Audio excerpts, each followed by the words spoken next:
Welcome dear students. Previous lecture में हमने globalisation के बारे में हमने पढ़ा था। Today we learn economic issues. Let we start now.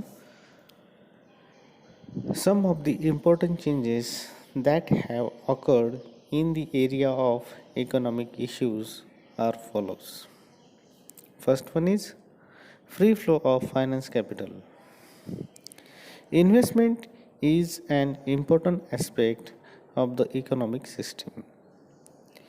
Industries need finance. Investment help to build industries as they provide finance. Investment are done by both the government and private sector. Today you may have read about how Indian companies are investing in foreign countries. Private companies like Tata's, Reliance, etc. have invested in various industries in America, Europe, Africa, and other places. Even government companies like ONGC have made investment abroad. Similarly, a lot of foreign companies are investing in India.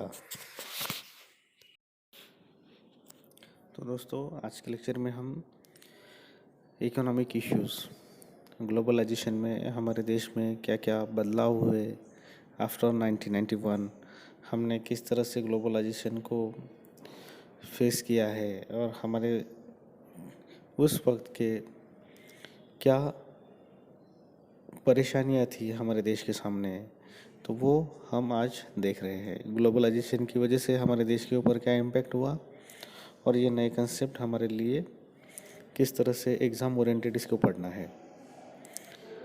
बिना रुकावट का investment हमारे देश के लिए बहुत मददगार साबित होता है।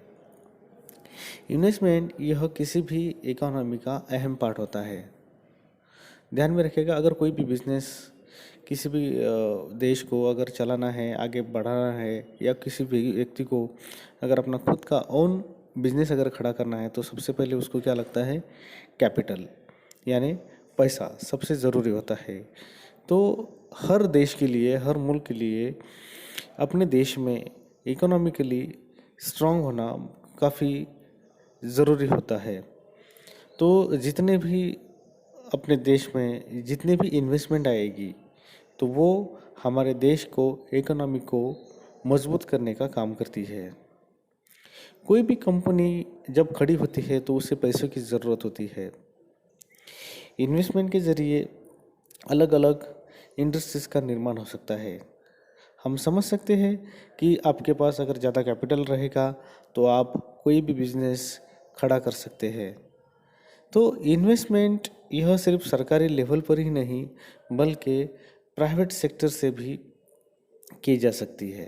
अब इन्वेस्टमेंट यहाँ पर हमें दो अलग अलग तरीके से देखना है।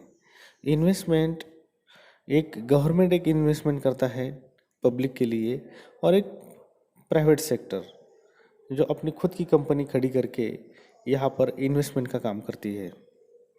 अब प्राइवेट कंपनीज का अगर हम एग्जांपल लेंगे यहाँ पर, तो टाटा, रिलायंस, इन जैसी प्राइवेट कंपनियों ने हिंदुस्तान में ही नहीं बल्कि अमेरिका, यूरोप, अफ्रीका, इन जगहों पर अपना क्या किया है? बिजनेस फैलाने का काम किया है। और रिलायंस, टाटा, इन जैसी कंपनियां हिंदुस्तान में इन्वेस्टमेंट करने के साथ साथ बाहरी मुल्क में भी क्या कर रही है? इन्वेस्टमेंट कर रही है। अब ओएनजीसी जैसी कंपनी, ये हमारी ओएनजीसी यह सरकारी कंपनी है अपने देश की। तो ये कंपनी हमारे देश में इन्वेस्टमेंट करने के साथ साथ बाहरी मुल्क में भी क्या कर रही है? इन्वेस्टमेंट कर रही है। यहाँ पर इन्वेस्टमेंट हमें दो अलग अलग तरीके से देखना है। अब हिंदुस्तान की कंपनियाँ भी अब क्या कर रही है? बाहर इन्वेस्टमेंट कर रही है। जैसे मैंने एग्जांपल दिया, टाटा कंपनी का इंग्लैंड में एक अपना अलग प्लांट है। जगुआर कंपनी इंडिया ने ओवरटेक कर ली है। इसके बाद हमारे देश में भी न्यूक्लियर प्रोजेक्ट आ रहे हैं, यानी हमारे देश की कंपनियां बाहर में भी इन्वेस्ट कर रही है हमारे देश के साथ साथ। और कुछ फॉरेन कंपनीज हैं जो हमारे इंफ्रास्ट्रक्चर में भी आज क्या कर रही है, इन्वेस्ट कर रही है। अब हमारे देश में इंफ्रास्ट्रक्चर के लिए अलग अलग कंपनी से, जापान से हमने अब हम एग्ज़ाम्पल के तौर पर हम दे सकते हैं कि जो हमारे सोलापुर और धुलिया हाईवे, तो इनमें भी जापान की कंपनी क्या कर रही है, यहाँ पर इन्वेस्ट कर रही है। इसके साथ ही हमारे देश में अलग अलग मेट्रो के काम चल रहे हैं। अब मेट्रो जो अहमदाबाद और मुंबई जो मेट्रो लाइन शुरू हो रही है, तो इसके लिए भी जापान से हमने सहायता ली है। यानी जापान की कंपनियां अब हमारे रेलवे सेक्टर में भी इन्वेस्ट कर रही है। इसके साथ ही बड़े बड़े ब्रिज, अलग अलग इंफ्रास्ट्रक्चर के जितने भी प्रोजेक्ट आते हैं हमारे पास, अब लाइक एग्जांपल के तौर पर हम दे सकते हैं कि जो कोकन साइड में जैतापुर, यहाँ पर फ्रांस की मदद से हमारे पास न्यूक्लियर पावर स्टेशन बन रहा है।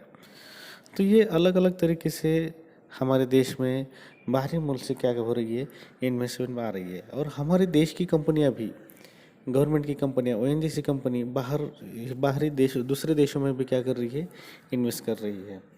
तो दोस्तों, आज के लेक्चर में हमने इकोनॉमिक इशू ये पॉइंट कवर किया है। अगले वीडियो में हम इसके आगे के पॉइंट के साथ मिलेंगे।